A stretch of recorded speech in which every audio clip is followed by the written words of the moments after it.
Welcome everybody to this edition of Attention Talk Video. I'm your host, ADHD and attention coach, Jeff Copper, and we're here today with Kathy Residian, who has a podcast and interviewed me on Mindset and has agreed to allow us to release that content in other means. And I just really wanted to thank you, Kathy, for this opportunity. And just can you tell us real briefly about your podcast and where people can tune into it? Sure. My podcast is mostly towards professionals and entrepreneurs who have been late in life diagnosed. So they didn't know they had it. And then all of a sudden they hit a tipping point and here we are. So it's to help them understand the neurology of their brain. And then also, what do they do with that diagnosis afterwards? So I bring on experts, a bit of my own learning and sharing, and that's what we talk about. Excellent. Excellent. So we're going to roll the tape. I'm really grateful for you for allow us to release this. She was actually interviewing me, but the content that I'm sharing with you is what I've learned over the years in interviewing experts. So this is the culmination of hundreds of people and their content. So we hope you enjoy it. Today I have the pleasure of speaking with Jeff. I'm excited to talk to him about mindset. Over the past few years, as I've been going through my coach training program and working with professionals and entrepreneurs, there's a theme around mindset and what does it all mean. So I decided in this case, somebody recommended Jeff to me, and then I listened to his podcast. I listened to some of his words, and I'm like, this is my guy. I want to talk to him about this. So as always, I bring in the experts. I like to hear from people that have been in this business longer than me. So Jeff has been around for 13 plus years, has interviewed many experts in our field of ADHD. So without further ado, Jeff, let's get into mindsets. Kathy, first of all, thank you so much for interviewing me on this topic. It's a lot of fun. It's not talked about a lot, but it's a passion of mine really to kind of help people understand what things are and how they all work. So appreciate it. Awesome. So tips and tricks versus mindset. Let's just kind of debunk that one, right? People come to us and say, give me tools and strategies on how to manage my day, how to do my planner. I can't stick to my goals. When that comes up, where do you go with that conversation with your clients? That's really interesting because tips and tricks and strategy, we all want the answer. But often, first of all, when you see a tip or trick or strategy on the internet, it works, I don't know, maybe 15, 20% of the time. Because we're all different. You know, we coach the label, so we coach the individual, not the label, because everybody's a little bit different. And so people have a tendency to gravitate and they think that those things work for the majority. I actually find that they work for the minority of people. Of course, they're the ones writing the testimonials. And often we are applying a tip, trick, or strategy to the wrong problem. I'll try to shorten this. I was coaching a psychiatrist one time, had ADHD, diagnoses people and prescribes med to them, and he wanted coaching on being late. And in the coaching conversation, I just asked him, some questions like, how late are you? I'm 10, 15 minutes late. Are you ever an hour late? Yeah, daylight savings time. You ever an hour early? Yeah, daylight savings times. Ha ha ha. So at one point in time, so let me get this straight. You're 10 to 15 minutes late, like 99% of the time. He said, yeah. I said, well, what's your recipe? He goes, what? He goes, yeah, what's your strategy? I mean, if you're consistently that late, you must have a system. He goes, I don't know. I guess I don't like to be bored. I said, there you go. He goes, what do you mean? I said, there's no time management strategy in the world that's going to solve for the boredom problem. In that moment, we talked about boredom and how he gets in trouble. And he began to realize he'd actually had a structure. And there was a very good reason. I want to get into it, but it was good for him to show up late. And he left the conversation with a change of attitude or change of mindset a little bit around that particular problem. But I use that example because it looks like a time management problem, but it's actually not. And I find a lot of those strategies and stuff don't get to the underlying issue. And so that's just illustratively of how we gravitate because it sounds really easy. But if you're drowned in a sea of strategies, then you're probably paying attention to the wrong thing. Totally. I remember this one client, and I love that because it's like, there's always an intention underneath the things we do, right? Good or bad, and that emotion that's underneath it. I had a client that was like, I have all these tools, and I love working with high performing people because they've achieved lots of awesome stuff. And then midlife happens, and then, there's your ADHD diagnosis. And, she was like, I have all these tools, but I just can't get to them, right? Like I can't remember them. So talk to me about that. It's like, you could have slew of things. What do you think about that comment that I can't remember the tools? I can't pull them out of the box. Well, that's a that's a working memory issue. True. Interestingly enough, and a lot of people don't understand think about it. And I can't help it. Jessica McCabe, who does How to ADD, I don't know. Most people don't know that her YouTube channel actually started as a place for her to put like where she housed tips, tricks, and strategies. So it was really a utility for herself that grew into the website. But Kathy, I think it might be worth kind of backing up and setting the table a bit on mindset and kind of at least defining it the way I see it and put it in a context, because it might be a little bit easier to kind of understand the answer to these questions. Now, if you go out and you Google mindset, you're going to get a lot of stuff on fixed mindset and growth mindset, which is a big do. I think it's Carol Dweck and somebody else that's doing a lot of that. And understand that, to me, my definition of it is mindset is how your mind is set up to think. Mm-hmm. Think of it as like a model of beliefs and stuff that you use to judge the world. And we all have mindsets. In fact, I would argue that science is a mindset. It's a collection of how we collectively look at the world. So, and I'm bringing science up because I'm going to use that to illustrate this in a second. But mindsets are really important because they're models that we use to judge everything. And all mindsets have anomalies that can't be explained. But those anomalies are so small at some point in time that they're brushed off as insignificant and we really kind of ignore them. But it's when those anomalies become significant that they can't be explained by the mindset, it throws your mind into chaos. And what ensues is a very intense intellectual battle of working your way through this in order for you to shift your mind to be set up a different way. And I want to come back to this intellectual thing, but let's go back to illustrate this with science. At one point in time, science or the church or our mindset thought that human beings were the center of the universe. And Galileo walked in and said, no, we're not the center. We rotate around the sun. Now, that's a completely different mindset on how you look at the world.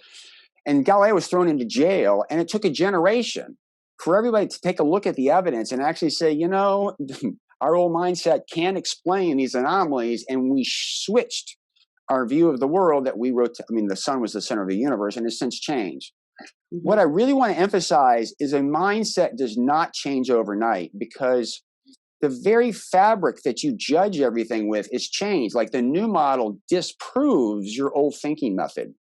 And that doesn't come without proof. It doesn't come out with evidence. And it's a very anxiety-ridden thing. So when you take a look at an individual, their mind is set up a certain way. To sit there and say, wait a second, I've got to change my conceptual understanding is very, very difficult. And I say it's difficult because some people actually can make that shift, but some people can't. Mm-hmm. And they can't because their existence or something depends on that old system. So back when we thought we were the center of the universe, the church was kind of dependent upon that particular model at that time. And a lot of people never made that transition. I interviewed Dr. Russell Barkley the first time in 2011 when he was arguing that ADHD was an executive functioning issue. Now, mind you, it does not show up as an impairment if you take executive functioning tests.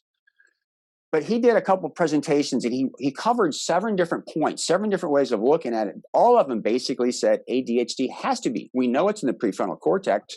We know that's where executive functioning is. So the issue really is either it is an executive functioning or it is not. If it's not, the tests are wrong. I'm going to pause here for a second.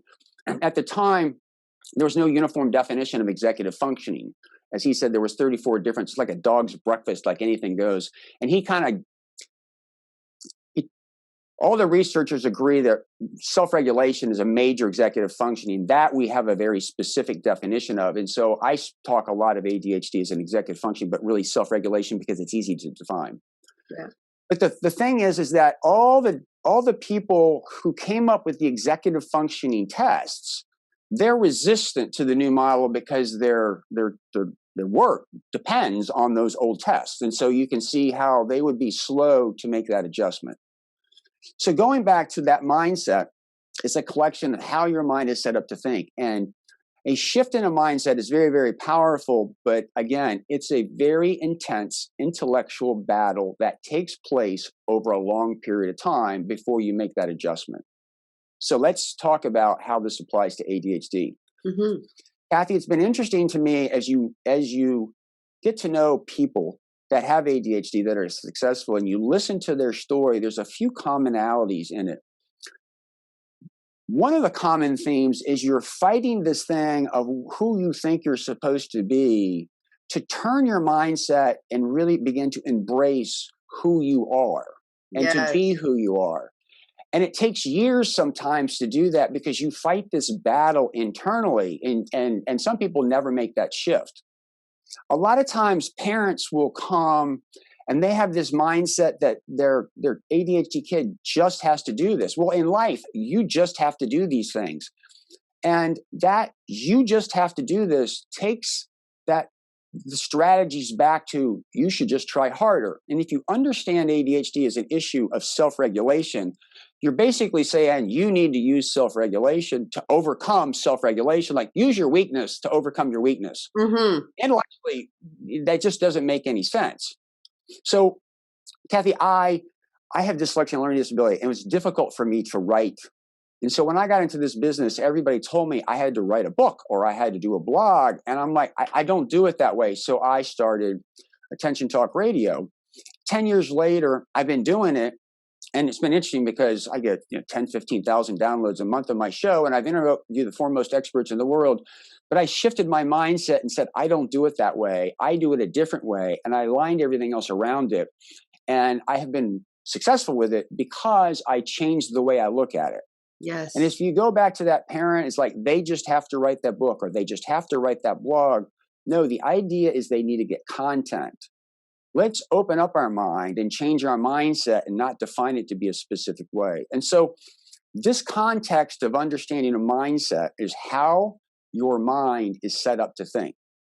The fixed mindset and growth mindset, that's just a way of defining mindsets and comparing and contrasting the two. But at the end of the day, I think the most powerful thing when I'm working with somebody and coaching them is I actually come from a mindset that people with ADHD are incredibly efficient. Mm-hmm. They do everything for a very legitimate reason. It's not until you change your mindset and look for the legitimate reason that you can actually begin to see it. In the absence of that, they're just not paying attention to what you want to. And I'll give you an example. It sounds strange, but I have found 75 to 80% of procrastination is rooted in ambiguity. And if somebody's procrastinating, they reflexively call themselves a procrastinator, which is an emotion. It's like calling somebody a clown or shaming yourself. That mindset doesn't do anything to solve the problem. But if I say, hey, what's the legitimate reason? It's because you don't know where something is or you don't know how to do something. Now we're no longer shaming ourselves. We're saying, okay, well, I need to problem solve. I need to figure out how to do this or where something is. Now we're on the path to get something done. So that mindset that I have is everything's done legitimately, and I'm going to prove to you that there's a legitimate reason. To me, it's powerful because now we can begin to address ADHD analytically and not through the lens of shame and blame. So I'm going to pause here and give you an opportunity to share your thoughts and comments, or what do you think of this? I relate so much to everything. I mean, the procrastination part, I mean, I recently even did an episode on it. And even in my conversations with my clients, when we go down to the root of why are you not, doing this? Where's the interest? Where's the motivation behind it? And most of the time, it's ambiguous or all these beliefs about, well, I should be doing it this way. Everybody else does it this way. So, that imposter thing comes in, a whole bunch of things you just touched on, which is absolutely, and then when they see it in front of them, when it's verbalized, and it's like, oh, this is what I've been doing to myself. So the self-sabotage thing, it's really. Again, we can kind of take this back to the mindset is they have this mindset they're supposed to do it that way, and they're not looking at how they're doing it, how they do it, I'm trying to think of some examples. It's kind of like what's his name? Peter Shankman. he's a very famous guy. He's got ADD and he does a lot of speaking. It's funny because he changed his mindset of overcoming ADHD. And it's funny, he has some speaking engagement agreements. He's got 2 of them. One is for Las Vegas and one's for everywhere else. And the one for Las Vegas is the wheels of the plane have to leave the ground 8 hours after they hit. And the reason he does that is he can't control himself in Las Vegas. And he went from the mindset of he has to overcome it to he just has to not tempt himself. And it's a winning. He's actually, I think he's got some stuff where he only owns like, I don't know, 7 shirts and 5 pairs of pants because he gets lost in the decision making. He changed his mindset. He had, this is the way I am. I need to manage my world that way. Yeah, makes sense. I actually had him on the show a few episodes ago, and he talks about how even like he'll get on a plane to start a book.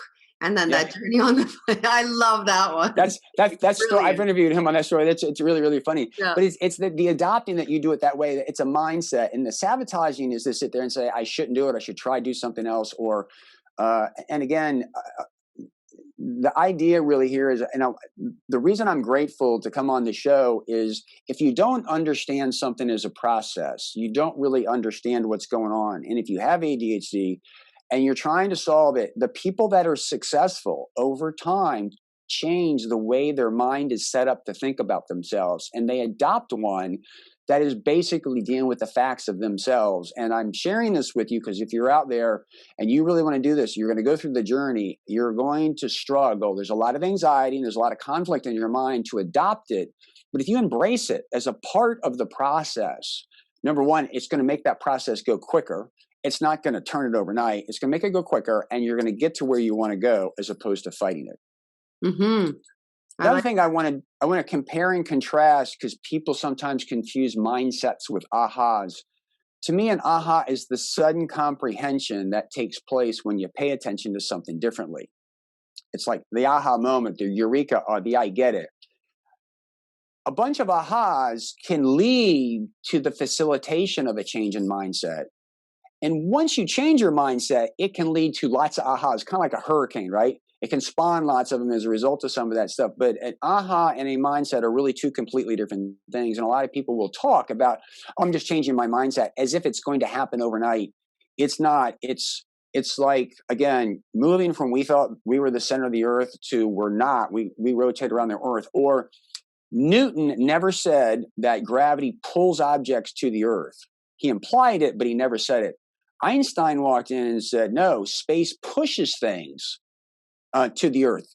And at the end of the day, time and gravity, it's malleable. The world is curved. I mean, that's a completely outrageous thought.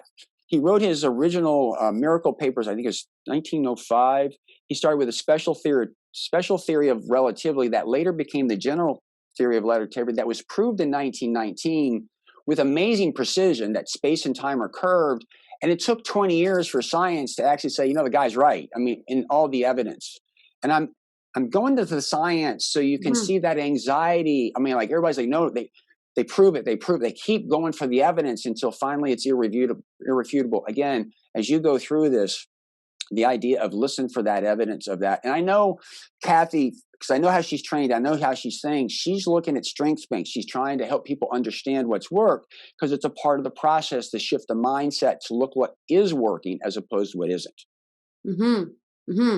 And I like what you're saying about the rip. It's like the ahas it's as if you're planting your little seeds. But then at one point does a person say, okay, mindset is shifted. I'm feeling it in my soul. I'm conceptualizing it. It the way I like to, Dr. Roberto Olivardi, I love it how he talks about sleep is people with ADHD, their mind can't be bored. It's running 100 miles an hour, but it's when you go to bed, your mind has to surrender itself to sleep. Surrender.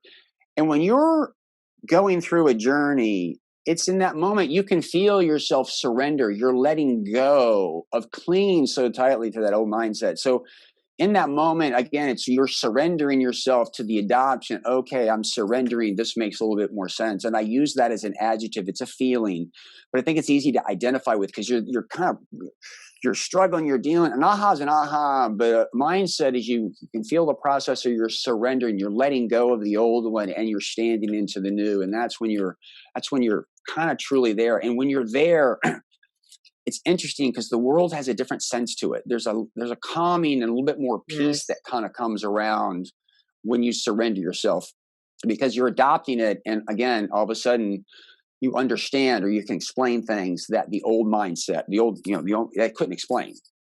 And it's almost like I find some of the old mindset I had around certain things, they just disappear. And if somebody says, tell me about this, I'm like, I actually can't even talk about it anymore because I've actually reprogrammed it. It's gone. It's not there. Yes. So I love that surrendering. And I always say to my clients, it's, be in the process of something, be in the journey, go from a place of curiosity as opposed to being so attached to how you're going to do it and being attached to the outcome of it. It's what did you learn in that journey? So the two kind of make sense.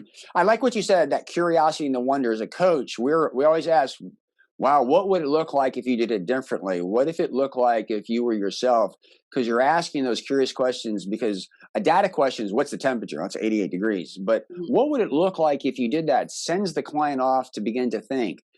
If a person is resistant, they're not going to go there because they're resistant about discovering anything new or shifting their mindset. But the ones that are open or enough pain, they will go and oh my God, they'll come back. Wait a second, I see things very, very differently. So that's the coaching paradigm, is really the Socratic method. It's, the answer's in the question. It's in that wondering or the pondering that sends a person off to think about things in a different way, to see the anomalies and to actually to kind of make that shift. And again, it's a process. I have a question. This is, I don't know how you want to answer it. So we've got ones that they know about their ADHD. They know it's kind of getting in their way now. They've been able to cope most of their lives, but now it's getting in their way. But it's also what they've programmed and the way they see things is so rigid that even though I say, what about this? What about that? They see it, but then they don't want to push through. And to me, this is where I'm like, okay, maybe coaching, you're not ready for it, or we work, but sometimes it happens that they're not ready for it. But how would you deal with, or what would you recommend to someone like that? Because they do want to change. So the way I describe this is that ADHD is an issue of self-regulation. And there's two things you have to regulate. One is you have to regulate your attention, and two, you have to regulate your emotion. I simplify the attention side as anything. If you have ADHD, if you have an activity, you've got something to pay attention to that does not elicit your brain to release any kind of dopamine, you can't engage your attention in it. And if you do get dopamine from it, your issue is not paying attention to it. You can't stop. It's like that kid that's playing computer games for hours on end. It's time to stop and go to bed. He can't. Or the adult that gets on the internet foraging for information. They get on, they can't stop. By the way, I use foraging for information because we foraged for food years ago because of dopamine. So that's the attention side of it. People call it interest and passion. I like to go down to dopamine from the physical elements. We're talking about the same thing, but I bring it back to that. But the other part, and that dopamine-seeking brain is in the primitive part of the brain. It's a survival mechanism. It's the reason we procreate, because it's pleasurable. It's the reason we forage for food, because it's pleasurable. Today, we forage for information for it. The other side of the primitive brain is that fight, flight, or freeze. It's that reflexive emotional response. And I like to use the word reflexive. Like when you're in the doctor's office and they hit you with that hammer and your knee swings out. An emotion is a reflexive response where you skip over the analysis and you jump right in to the outcome, a judgment, or something like that. So the point that I really want to make is you skip over the analysis. You jump to conclusions. You skip over the work and you dwell on it. And when I'm coaching people with ADHD, my general overall arching strategy, they come to me and first I want to help them understand what they always pay attention to and what they never pay attention to, and what they do that enables them to do things that they struggle with. That's the attention side. And you need to know what works, because then I go to the emotional side, because now I got to downregulate their emotion and I got to help them implement what they know to work. If we don't know what works, it's kind of, they downregulate their emotion, they go right back to it. So at the end of the day, Kathy, I think I'm translating that challenge is people come in and there's a lot of emotion around this. Yeah. And they're focused on the outcomes that they've had in an old mindset, an old paradigm, in the old way that they did it. If I can help them say, you do really well when you talk out loud to study for tests. Now it's time to go in for tests. They're drawing on a knowledge of failure from tests in the past when they studied differently. Now that I've helped them understand what works for them, the idea is to let go of what didn't work and say, listen, you're studying the way that works for you now. Let's let that go. And that helping people understand that emotional component, the ability to help people really varies. Some people are so emotional, it's really hard to let go. Some people, when I frame it out, is that it's easier for them to let go because I've made it more of an analytical type process. But I find one of the biggest blockers in helping people go forward is literally the emotions, because they're jumping to conclusions and they're not realizing they're doing it. They've got to stop and they've got to down regulate and they've got to problem solve, which, by the way, a lot of times requires working memory. That's a challenge for people with ADHD, which is the trick of a coach. So that's a long-winded answer to go back to the question, and that is, I find it's in the situation that they're having emotional self-regulation challenges, and it's difficult to coach that because, first of all, they have to acknowledge that they see it's an issue, and then the second part is helping them learn how to identify when they're in an emotion. A lot of people, an emotional response is a reflexive response. And it happens so quickly, they don't even realize it. But you work with them over a period of time, and there's only really one way of doing it. I've interviewed Adam Totani for Sesame Street about how they taught preschoolers. I taught Marines. It's the same process. People use different words, but you got to catch yourself. Usually we try to get people to listen to their body. You pause, you belly breathe, you count to 3, and then you problem solve. It's a really, really simple process to explain to somebody. By far the most difficult for people with ADHD to execute. But anyway, that's a long-winded answer, but that's kind of from a mindset perspective and an analytical perspective, I see that. That makes a whole lot of sense. And also what you brought up about dopamine, I think they also get used to living in that way of being. You know, I'm like, for the longest time, I was a workaholic and I worked in a high tech and it was fast paced and it was just the way I was. And it was like, go, go, go. And I thought I'm thriving in that environment of just, it's so fast and it's fun, but then I burnt out.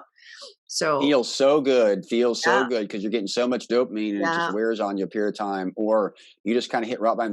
These guys that are rock stars that are on the road and playing in front of crowds, and the energy and the thrill, and your brain can only take so much dopamine, by the way, before it just starts to fritz out. That's why when you take cocaine and stuff like that, it's releasing dopamine. The brain can't handle it, so the receptors actually numb themselves after a while. And so rehab is really about the brain is used to getting the dopamine. It likes to feel good all the time. And when you remove the dopamine, the high levels, it's uncomfortable. It's physically uncomfortable. It's like it's like being really, really cold. It's used to being warm and cozy. It's uncomfortable. That's what that's what you go through, is to get those receptors back to that level. And that anxiety that you go through is because the brain likes to feel good. And so I guess it goes to that point of when you're about to hit a shift, it gets really hard. Like, just, it gets so hard and you want to go back to your old ways. And I always say, stick with it, because this is when it's about to change. This is when you're, going over the receptors and there's different some people that are much more emotional. Just the cheerleading and say, hey, you're almost there and over the top is really good for coaching that kind of mindset. The people that kind of come from that. Analytical people, when I explain the process to them, this is what's going on, and they're witnessing, they're seeing it unfold. The analytical side of it helps them and their mindset begin to deal with it. And I'm saying that because that's why we coach the person, not the label, because we have to understand it's a shift of mindset, but we also have to understand their mindset, and we have to we have to go to where they are first, then kind of help ask questions. And if they're stepping out of that, we've got to be there for them through this conflict and anxiety for them to make that shift. And how people make that is different. That's why coaching is, you have to adapt yourself so much to the person. I like it. So we're 30 minutes into this awesome conversation. Anything else that we missed that you really wanted to get out and put it in front of our listeners here today? The thing that I'm going to share this, and because it's the process. Remember when you were in math class and you had to do word problems? Yeah, don't give me PTSD right now, please. Yeah, I know. Well, hang on. Like at the end of the day, we all hated those things. Yeah. Because why? Because I'm going to come to the why in a second. Once you have the equation, the mathematical equation, you got to solve for the equation. Mm-hmm. What word problems are not a spectator sport. What you have to do is you have to sit down and you have to take a look and you have to identify what you're solving for. Mm-hmm. Then you have to look at the variables, the known and unknown variables, and you have to identify which ones are relevant. Then you have to figure out how to put them in a certain kind of sequence, the equation, in order for you to solve that. When you're looking for a tip, trick, or strategy, basically you're saying, give me the equation. And we started this conversation at the beginning of a simple experience with a psychiatrist that was late. The time management equations weren't addressing what was really, really there. And so for people that are going forward, like really trying to do something about, it's really about problem solving. It's about understanding what you're trying to solve for and trying to figure out those variables. And those variables and stuff like that often come back to what works for you. And so the coaching process and the ADD process, I hate to say it, it's kind of like a word problem. We hate that. But it's the formulation of your equation that's going to work, and your variables are different from everybody else. And that's why I have clients that read, like when you first get diagnosed, get the education and gain the awareness, and then I forbid them to ever read another ADHD book because they spend too much time trying to be like that person when they have to turn inward. Yes. And that is an interesting trick because self-observation is not something that we talk about a lot. Kathy, you and I are experts at asking questions to help facilitate self-observation to make that move a little bit quicker. But the people that I've seen that have gotten through AD that are successful, they either problem solved on their own or they got that facilitation. And it's really about trying to figure out what your equation is. And if you're drowning in a sea of strategies, or drowning in a sea of equations, those are equations that solve other people's problems and not yours. Brilliant. And I hope that people, through this conversation, begin to understand what you do and what I do in context. You now know the process and you understand how it works. So as you work through this process, you can embrace it. And while I know you don't like word problems, Kathy and I are here to help you figure that out so that you can execute your own equation. I love the way you said that. That was just brilliantly. I'm always like, well, how else can I explain coaching? Well, there it is. That was awesome. Thank you so much, Jeff. This is like, I'd like to have you back on the show to talk more about this stuff, something else, because you're so much wisdom in your brain. So thank you. I think a lot of ahas went up for my listeners. Yeah, I actually want to compliment you.